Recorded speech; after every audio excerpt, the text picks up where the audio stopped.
इस खबर पर भी जो चीन की ओर से प्रतिक्रिया आई है राधिका खेड़ा जी, ये बात तो सच है ना कि मुंहतोड़ जवाब दिया है भारतीय सेना ने। उसके घर में घुसकर उसी के हिसाब से अब ईंट का जवाब पत्थर से नहीं बल्कि लोहे से दिया गया है, जैसा कि बीजेपी के नेता की ओर से कहा जा रहा है। कई नेताओं की ओर से इस तरह के बयान आए हैं और जो आरोप समित पात्रा जी ने भी लगाए हैं उस पर भी आपकी टिप्पणी। चित्रा जी, सेना के शौर्य पे तो कोई सवाल उठा ही नहीं रहा। हम तो कह रहे हैं कि हमारी देश की सेना है। मैंने तो शुरुआत में ही आपको कहा जिसकी वजह से आप और हम यहाँ पे बैठ कर। संबित जी, आपने जो ये फोटो दिखाई थी कौन से साल की थी, जरा बताइएगा।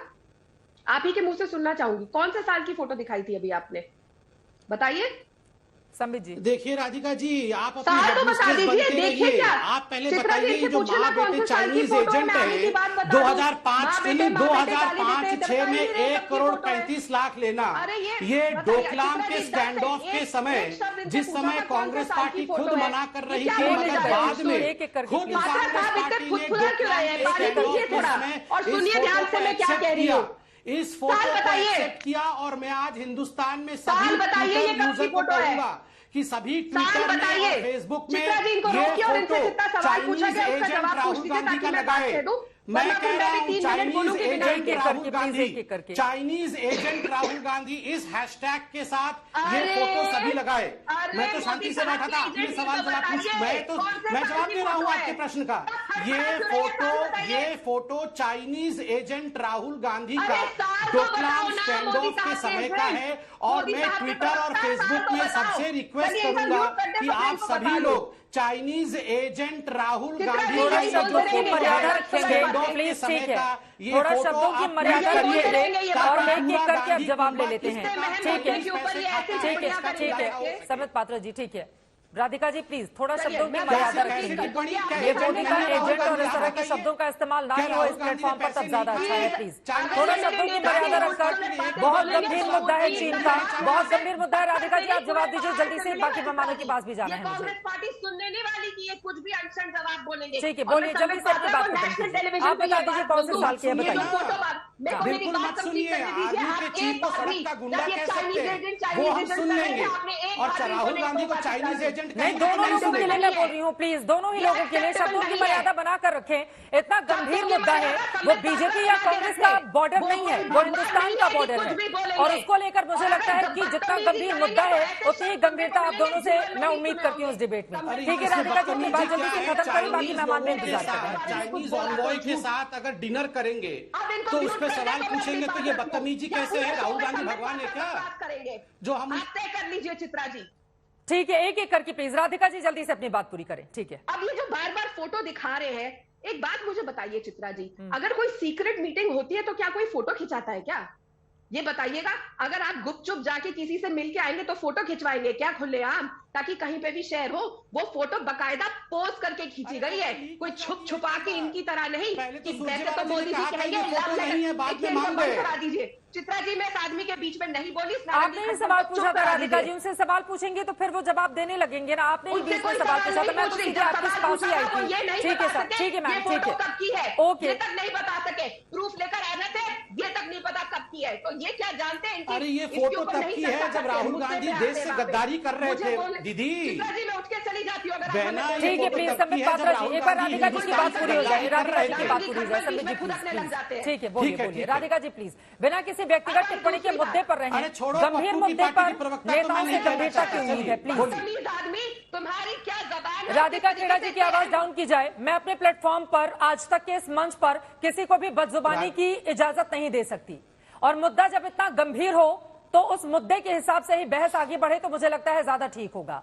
चीन एक बड़ा मुद्दा है और व्यक्तिगत टिप्पणी के लिए इस जगह पर, इस प्लेटफॉर्म पर कोई जगह बिल्कुल भी नहीं है। लेफ्टिनेंट जनरल शंकर जी, मैं सीधे आपके पास आते हुए, लेकिन चीनी घुसपैठ की जो लत है उस पर मैं एक आंकड़ा दे देती हूं, उसके बाद मैं आपसे जवाब लूंगी। 2010 से 2013 तक 1088 बार घुसपैठ किया है चीन ने। 2016 से 2018 तक 1026 बार, सालाना 300 से 6 बार चीनी सैनिकों की घुसपैठ होती रहती है।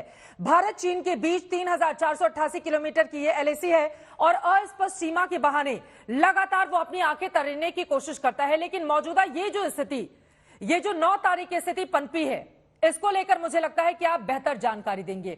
हिंदुस्तान इस वक्त चीन से जुड़े इस मसले पर कहां पर खड़ा दिखाई दे रहा है?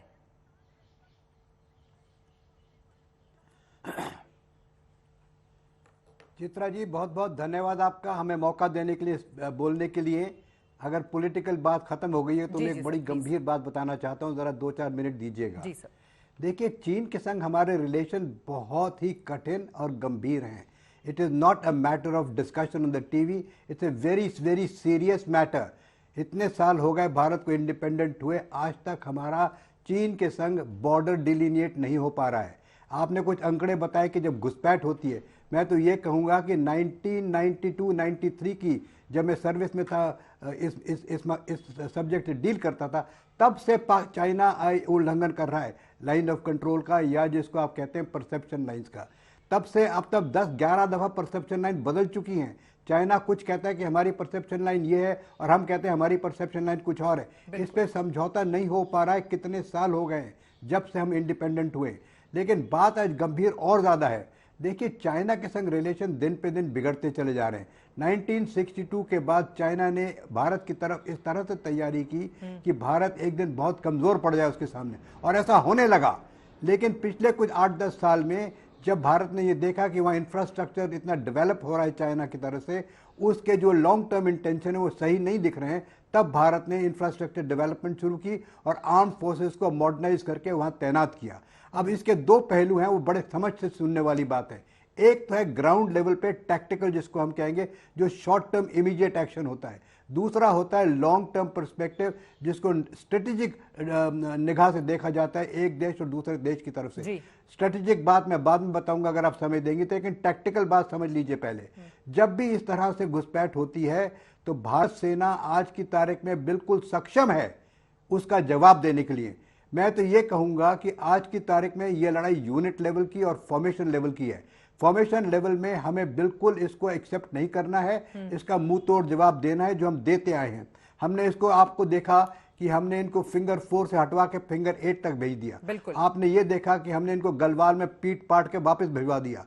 आपने ये देखा कि ढोकलम में ये आगे नहीं बढ़ पाए। आपने ये देखा कि परसों रात को 9 बजे इनको पीट पाट के वापस कर दिया। तो मेरा मानना यह है कि टैक्टिकल लेवल पे we have to be very aggressive. The armed forces at the unit and the formation level have to be given पूरी छूट कि जो वो टैक्टिकली सही समझे वो करें, उनके वहां हाथ रोक कर न रखा जाए। लेकिन दूसरी बात ज्यादा इंपॉर्टेंट है, चाइना के संग रिलेशन को इंप्रूव करने के लिए हमें बहुत मल्टी डायरेक्शनल अप्रोच लेनी पड़ेगी। चाइना हर किस्म से हमारे अंदर घुस चुका है।